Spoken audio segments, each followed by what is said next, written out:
सिगाङावनो बयनिबो बासायगिरि प्रभु जिसु ख्रीष्टखौ आङो हामबाय होनो आरो साफ्रोमनिसिमबो आंनि गोसो इसोरनिफ्राय दिनैनि जिसु ख्रीष्टनि सोरगोआव लांखोजानायनि एबा एसेम्पसन डेनि आङो गोजोननाय साफ्रोमनोबो जासिहरनाय जाबाय। गोजोन्थों। आङो दिनै जिसु ख्रीष्टनि सोरगोआव लांखोजानायनि सायाव फंनैसो इसोरनि रावखौ नोंथांमोननिसिम आङो लाबोदों। अन्नानै नोंथांमोना जागायजेननायनिफ्रायनो जोबजासे आंनि बे भिडिअखौ आरो इसोरनि रावखौ नायनानै खोनासंनानै लागोन होननानै आं साफ्रोमनिसिमबो आसा खालामो आरो खावलायो। दिनै आङो जिसु ख्रीष्टनि सोरगोआव लांखोजानायनि सोमोन्दै माबोरै जाया, मानो जाखो आरो जोङो बेखौ मिथिनायनि उनाव आरो जोंहा मा मिथिबावनांगौ बेफोरखौ आङो गुसुङैनो नोंथांमोननिसिम आङो बुंनो आखायाव लादों। अन्नानै नोंथांमोना खोनासंलांदो। आङो सिगाङावनो बाइबेल सिरि आङो फरायनि लुकासनि 24 अध्याय 50निफ्राय 53 पदसिम आङो बे गोदान रादायनि गाहाम रादाब बे बिजाबनिफ्राय आङो फरायग्रोगोन। जिसुनि मुङाव फरायनि। बिनि उनाव जिसुआ बिसोरखौ नोगोरनिफ्राय बेथानिसिम लिंहरलांदों आरो गावनि आखाइफोरखौ दिखांनानै बिसोरखौ बोर होदों। बिसोरखौ बोर होफुनायावनो बियो बिसोरनिफ्राय गोजान जालांदों आरो सोरगोआव लांजादों।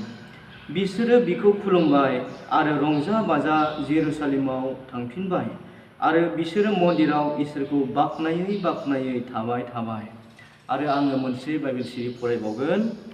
थोनहरजानायनि बिजाबनिफ्राय 1 अध्याय 9निफ्राय 11 पदसिम आं बेखौ फरायनि जिसु ख्रीष्टनि मुङाव।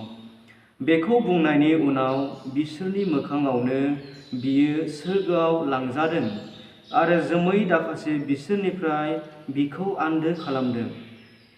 बिसोरो नख्रांथिङै जिसुनि थांनायखौ नायहरबाय थानायावनो गुफुर हि गाननाय सानै मानसि बिसोरनि सिगाङाव गसंफैनानै होनदों, ओ गालिलारि, नोंसोरो बेयाव गसंनानै मा नायग्रावबाय थादों?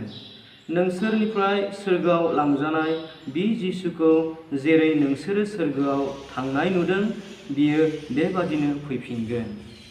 बेयाव जिसु ख्रीष्टआ सोरनि सिगाङाव बियो माब्ला सोरगोआव माबोरै बियो लांखोजादोंमोन आरो बि लांखोजानाय समाव बिनोहाय बिजों लोगोसे सानै आरफफ्रा बे गालिलारिफोरखौ एबा थोनहरजानाय एबा जिसुनि चेलाफोरखौ मा बुङामोन बेखौहाय आङो बेवहाय फरायनानै नोंथांमोननिसिम खोनाहोबाय।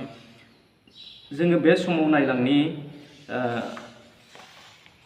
जिसु ख्रीष्टआ थारैनो बियो सोरमोन, बियो बबेनिफ्राय फैया आरो मानो फैयामोन, मानो बियो सोरगोआव थांफिनखो आरो बियो माब्ला आरो मानो आरो माब्रै बियो बे संसाराव फैफिनगोन, बेखौ आङो गुसुङैनो नोंथांमोननिसिम आङो इसोरनि रावखौ बुंनानै आङो खोनासंनो इस्सा खालामदों। नोंथांमोना बे समाव आंजों लोगोसे नायलांफाबाय थागोन माखासे बाइबेल सिरिफोरबो। सिगाङावनो जोङो जिसुआ सोरमोन होनोब्ला जोङो मिथिगौ बे संसारखौ अन्नानै गेदेर अननायजों बिफा इसोर जायहा बे संसारखौ दाग्रा, सुबुं माहारिखौ दाग्रा, बे गासैखौबो सोरजिग्रा आरो दाग्रा इसोरा, बिफा इसोरा बे संसारखौ अन्नानै एबा सुबुं माहारिनि गासैबो जिउखौ अन्नानै बासायनो थाखाय बे गावनि सासेल' सारिजानाय फिसा हौवाखौ बे संसाराव बियो ओरैनो दान हरदों। जोङो जहननि 3 अध्याय सल'पदनाव नायोब्ला बेवहाय मोननो हायो इसोरा संसारखौ एसेग्राब अनबाय, बे गावनि सारिजानाय सासेल' फिसा हौवाखौ ओरैनो दान हरबाय। बिखौ जाया फोथायगोन एबा बियो माब्लाबाबो आद्रि जानाय नङा, नाथाय जोबनो गैयै गोथां जिबनखौसो मोनगोन। नाथाय जायफ्रा बिखौ नाजावनाय नङा बिसोरो जोबनो गैयै बिसोर आद्रि जागोन। बेखौ जोङो मोननो हायो। दिनै बे संसारखौ अन्नानै फैनाय प्रभु जिसु ख्रीष्टआ बियो सोरगो रायजोनि बिगोमा एबा बे संसारखौ सोरजिग्रा एबा जों सुबुं माहारिखौ दाग्रा बे बिफा इसोरजोंसो थिनहरजानाय बियो सासेल' बिनिनो बिसा हौवा।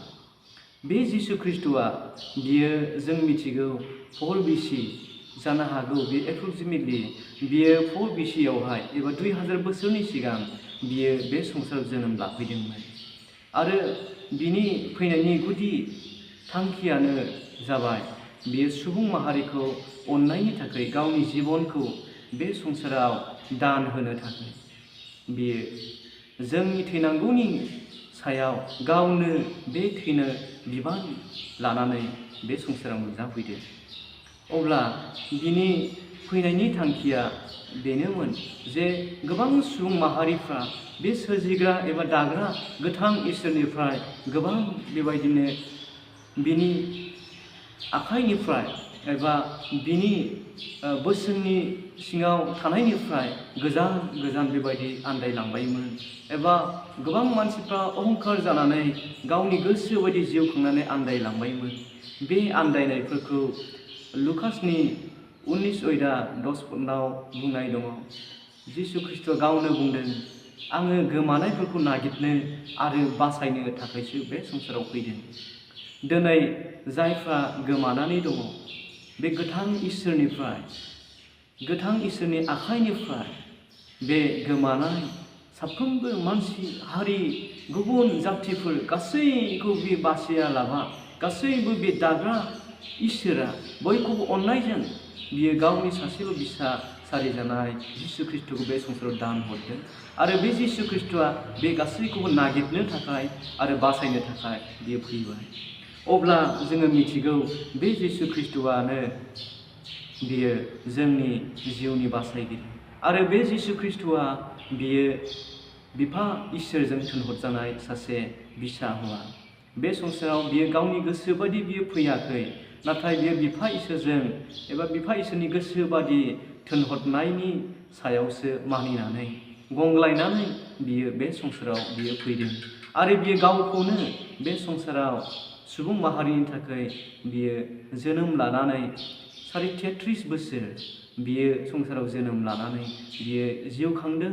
गोबां मानसिफोरखौ बियो जिउआव बासायजानायनि सोमोन्दै आरो सोरगो रायजोआव सौहैनायनि सोमोन्दै गोबां बेबायदि लामाखौ दिन्थिनायजों बियो फोरोङै बियो गोबां बेबायदि मानसिफोरनि मोदोमाव आरो जिउआव सोगाजानाय बे खामानिखौ मावनानै बियो कालभारि क्रुसाव बिखौ हामजायै सुथुरफोरजों बियो दोगथाब जादोंमोन। कालभारि क्रुसाव गोबां बुग्लि जादोंमोन, सैनांदोंमोन आरो बियो स्टार्ट जानानै बियो कालभारि क्रुसाव आलाय सिलाय बियो स्टार्ट जानायनि उनाव दोगथाब जानायनि उनाव बिखौहाय बिनि मोदोमखौ फबनानै दोननाय जादोंमोन। फबनानै दोनखांनायनि उनाव बियो बुंखानाय बादि दिनै बियो सानथामनियाव सिखांफिननानै बियो बे थैनायखौ बियो फेजेनदों आरो गोबां मानसिफोरनि जिउनि बेबायदिनो पापआव आन्दायनाय बिदि जिउनि एबा सुबुं माहारिनि बेबायदिनो जिउनि बे गोग्लैसोनाय एबा गोथै बेबायदि जिबनखौ बियो उदांस्रि होदोंमोन। आन्दायनाय जिबनखौ बियो लाबोफिनदोंमोन आरो लामा दिन्थिदोंमोन। बियो जे गोथांनि बे लामा, सैथो लामा, गोथांनि दैमु, बियो जे थैनायखौ फेजेनदों, बिनि गेजेरजोंनो साफ्रोमबो फोथायग्राफ्रा बासायजानायखौ मोननो हायो। जिसु ख्रिस्ट'आ थारैनो बे संसाराव फैदों आरो बियो कालभारि क्रुसाव थैदों आरो बियो सानथामाव बियो फबजानानै बियो सिखांफिनदों। बेखौ जायफ्रा थारैनो जिउजों फोथायो बे व्यक्तिफ्रानो बासायजानायखौ मोननो हायो। जोङो मिथिगौ बे जिसु ख्रिस्ट'आ जोङो जायखौ गुड फ्राइडे होननानै बुङो, बे गुड फ्राइडेनि उनाव सानथामाव सिखांफिननायनि समखौ इस्टार सानडे होननानै बुङो, जिसुनि सिखांफिननाय सान। दा जिसुनि सिखांफिननाय साननिफ्राय लानानै बे दिनैनि समसिमाव बियो 40 दिन आरो 40 हर बियो गोबां बे संसारावहाय खामानि मावनांगौफोरखौ आरो जाय फोरोंनांगौ बे बिसयफोरखौ बियो गावनि सेलाफोरनो आरो गुबुन मानसिफोरनो बियो फोरोंनानै बियो आरोबाव बे 40 दिन आरो 40 हर बे दिन समफोराव बियो जिउ खांनानै थादोंमोन। गोबां मानसिफोरजों बियो नुजादेरदोंमोन, बियो जाफादोंमोन, लोंफादोंमोन आरो बियो फोरोंदोंमोन, खोन्थादोंमोन गोबां सोरगो रायजोनि बाथ्रा, बिनि फैफिननायनि सोमोन्दै माबोरै जिउ खांनानै थानांगौ बेफोरखौ बियो रोखा-रोखायै बियो फोरोंनानै गालांदोंमोन। दा जेब्ला 40 दिन जायो, बे समावहाय जिसु ख्रीष्टआ बियो सोरगोआव थांफिननांगौखाय बियो दिनैनि बे समाव बियो बे गावनि सेलाफोरखौ एबा थिनहरजानायफोरखौ, गालिलारिफोरखौ बियो फोरोंनानै बियो सानसेखालि बियो बे 40 दिन एबा 40 हर बे समा जेब्ला जाफुङो, बे समावहाय बे बेथानियावहाय बियो लिंहरलांदोंमोन। बिसोरखौ जेब्ला लिंहरलाङो, बे समावहाय बियो गोबां बाथ्राफोर आरोबाव बिसोरखौ फोरोंदोंमोन आरो बिसोरखौ आखाइ दिखांनानै बियो बोर होदोंमोन आरो बिसोरखौहाय गिख्रंनो नाङा एबा बेबायदिनो नोंसोरनि जिबनाव उसाव-बादाव जानो नाङा। गोथार जिउआ नोंसोरखौ जेब्ला आङो सोरगोआव लांजागोन, आङो सोरगोआव बिफानियाव थांफिनगोन, बिनि उनाव 10 दिननि उनाव आङो माखासे समफोरनि उनाव आङो गोथार जिउखौ नोंसोरनियाव आङो थिनहरगोन आरो बे गोथार जिउआ नोंसोरनियाव फैयोब्ला बे गोथार जिउआनो नोंसोरखौ गासै समायाव बियो दैदेनगोन, बियो बानजायगोन, बियो नोंसोरखौ गोजोन होगोन, गासै मावनांगौफोरखौ मावनो थाखाय नोंसोरनो बिनो बोलो होगोन। बे कम्फर्टार, बे बियो साथामजों सासेल' बे जोङो इसोर होननानै जायखौ बुङो, बिफा, बिसा, सोरजिग्रा आरो जिसु ख्रीष्ट आरो गोथार जिउ, बे गोथार जिउखौ फैगोन होननानैबो बियो बिसोरनो फोरोंदोंमोन। बे समाव जेब्ला बेखौ बुंनानै बियो बिसोरखौ जेरुसालेमावनो थांनानै नेथ'हैनो बिसोरखौ खावलायदों, बे समनिफ्राय बियो सोरगोआव बियो बेबायदि बुंफुनाय समावनो जोमै दाखायाव बियो लांखो जायासै। बे जिसु ख्रीष्टखौ जेब्ला लांखोनाय नुहुरो, लांखो जानाय नुयो, जोमैयाव बे बेरखोलांनाय बे जिसुखौ बिसोरो नुयो। गालिलारिफ्रा नायदावनानै, जिसुनि सेलाफ्रा नायदावनानै दुखु जादोंमोन, हांमा सुरदोंमोन। एसेबां जोंखौ दैदेनबाय, एसेबां जोंखौ खांबाय, जोथोन लाबाय, फोरोंबाय, बियो दिनै आरो जोंजों थाबावनाय नंलिया, जों बिखौ नुबावनाय नंलिया, बियो सोरगोआव थांबाय, बियो जोंनिफ्राय बियो थांबाय। बेखौ लानानै गोबां दुखु जादोंमोन। नाथाय जेब्ला जोमैयाव बिरखोलाङो, बे समाव बिसोरनि दुखु गाबनायखौ, दाहाखौ नुनानै जाय सानै आलफ'फ्रा जिसुनि सेराव फैनानै बै सेलाफोरखौ, गालिलारिफोरखौ बुंबाय, नोंसोरो मानो दुखु जादों एबा दाहा जादों, नोंसोरो मानो गाबदों? बे जिसु ख्रीष्टआ जेरै बे जोमैनि रथजों बियो सोरगोआव लांखोजादों, बेबायदिनो बियो सानसे बियो फैफिनगोन। नोंसोरो दागा, दुखु दाजा, हांमा दासु होननानै बेबायदिनो गोमोरलांबाय। सोरगोआव दा जिसु ख्रीष्टआ बिफानि आगदाहा बियो जनानै दङ। जोङो बाइबेलाव नायब्ला नुयो, जेब्ला जोङो 1 पेट्रनि 3:22 नायो, बियो ख्रीष्टआ सोरगोआव इसोरनि आगदाहा बियो जिरायनानै दंहैयो। जोङो दिनै बे जिसु ख्रीष्टनि सोरगोआव लांजानायनि बे दिनाव जों बे जारिमिनखौ जों मोननो हायो। दिनैसिमाव 2022 बेबायदि बोसोर बे जाफैबाय। दिनैहाय जोङो साननानै नायोब्ला जोङो नुनो मोनो, दिनै गोबाव बोसोर थांबोबाय।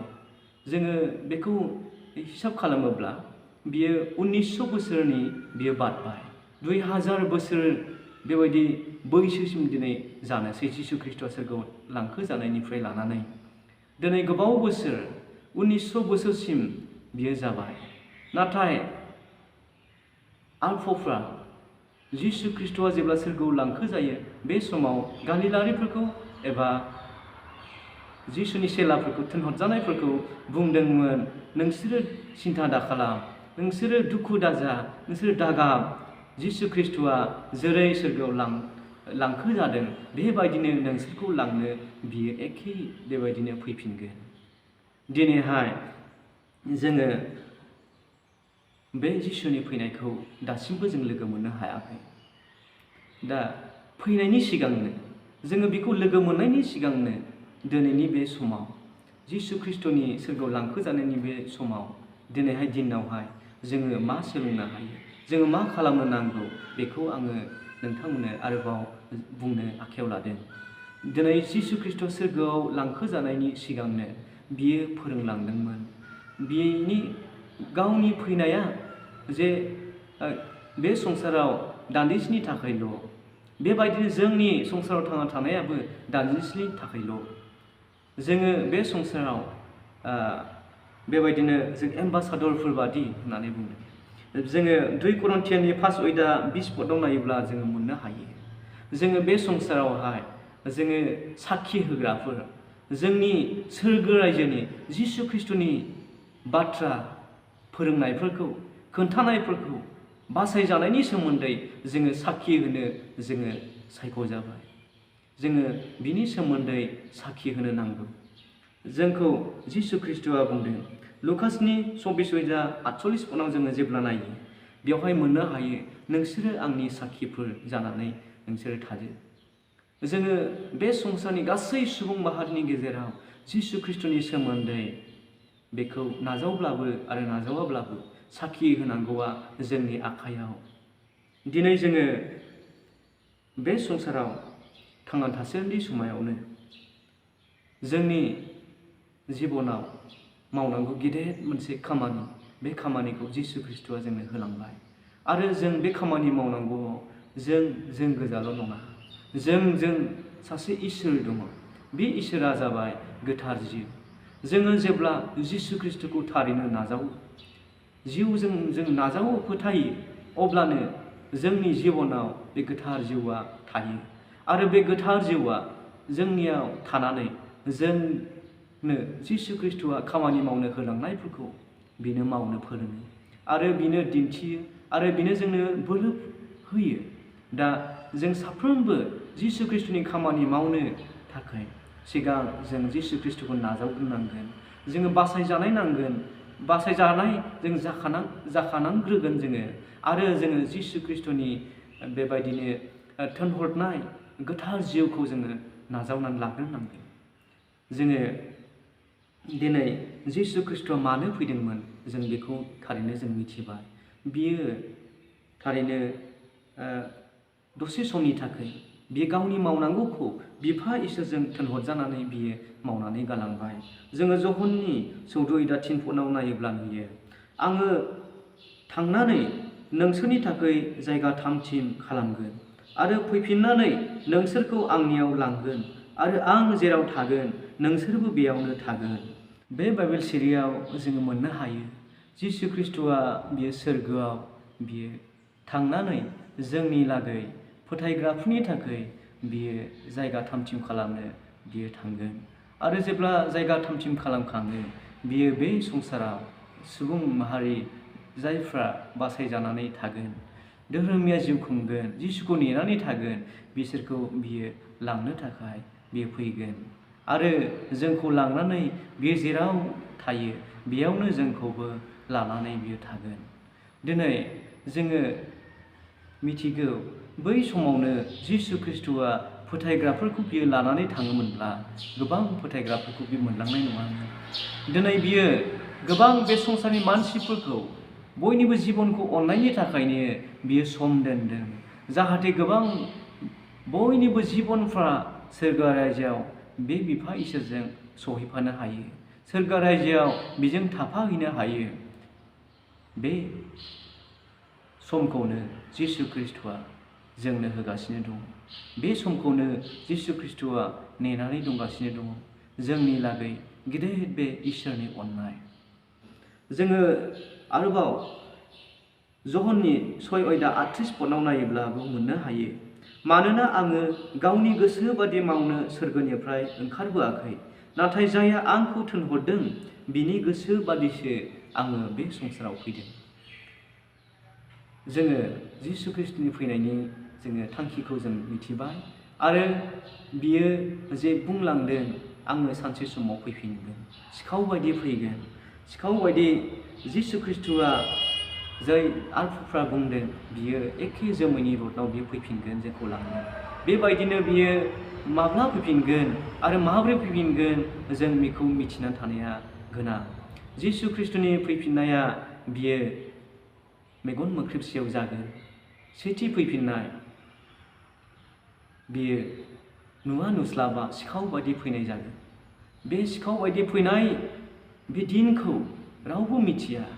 न'नि बिगोमाफ्रा सोरबा सिखावा फैगोन होननानै मिथियोब्ला थियारि जानानै थामथिम जानानै बिखौ जमनानै थानो हागौमोन। नाथाय मिथियैखाय नेनानै थानो हाया आरो खावनानै लांजायो। बेबायदिनो बे संसारनि गासै सुबुं माहारिनि गेजेरावनो दिनैहाय बे जिसु ख्रिस्टआ सिखाव बायदि फैगोन, जाय गोथारफोरखौ लांनो। बे संसारा रावबो मिथिनाय नङा, बे संसारनि बिगोमा मिथिनाय नङा।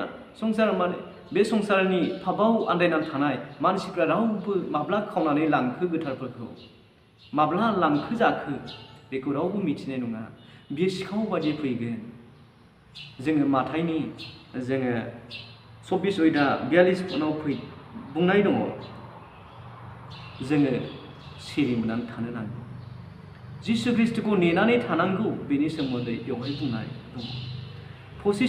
माथाइनि 25:13 बुंदों, नोंसोर सम आरो मुगाखौ मिथिया, बेनिखायनो नोंसोरो सिरि मोननानै थादो। जोङो जिसु ख्रिस्टनि सोरगोआव लांनो जों साफ्रोमबो फोथायग्राफोरखौ सानसे फैनाय समाव लांखोजानाय बादि साफ्रोमबो जों सिरि मोननानै थानि। जिसु ख्रिस्टखौ फोथायनानै जोङो जिउ खांनानै अराय सम जोङो थांनानै थानि। बियो माब्ला फैगोन जों बेखौ मिथिया। दिनै जोंनि जिबनाव गोबां जिसु ख्रिस्टआ खामानि मावनो थाखाय जोंखौ जेरैबायदि थिनदों बे थांना थानाय समाव जों बेखौ मावनो। जिसु ख्रिस्ट सानसेखालि माथाइनि 25:14 नायलाङोब्ला बेवहाय मोननो हायो। बियो सासे बिगोमानि फिदिंनाय बाथ्राखौ बियो बुंदोंमोन। सासे बिगोमाहा 3 लेंफोर दंमोन आरो बे 3 लेंफोरनो बियो 5 गागरि, 2 गागरि आरो 1 गागरि होलांनानै गोजान जायगायाव बे थांदोंमोन आरो बेखौ फेहेरनो थाखाय बिसोरनो होलांनाय जादोंमोन।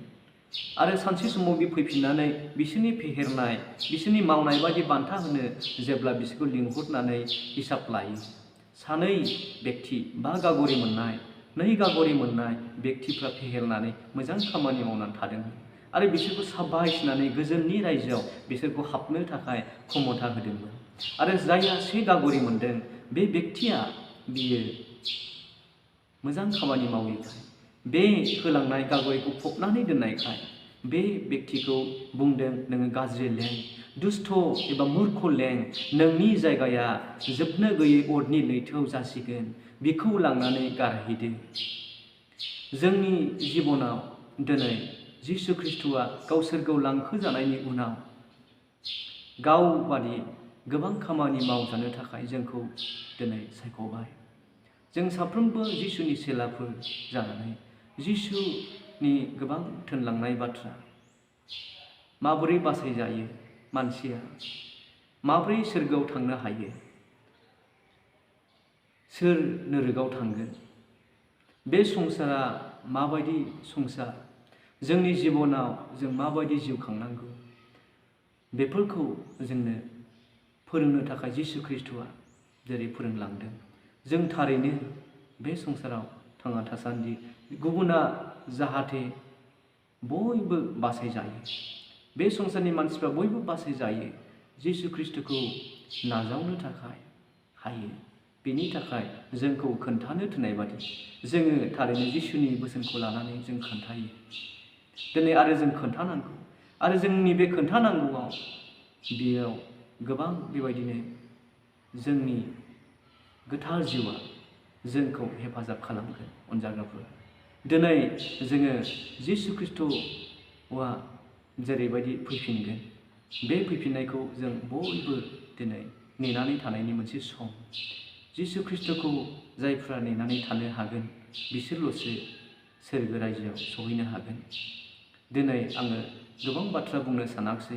जोङो बेखौल' मिथिनो नांथारगौ जे जिसु ख्रिस्ट'आ बियो सोरगोआव थांबाय आरो बियो सानसे फैफिनगोन जों गोथारफोरखौ बयबो फोथायग्राफोरखौ लांनो थाखाय आरो बियो गावजों लोगोसे जोंखौ सोरगो रायजोआव बियो दोनहैगोन। जिसुनि मुङै आमेन। बयखौबो इसोरा गिदिर बोर होथोंसै।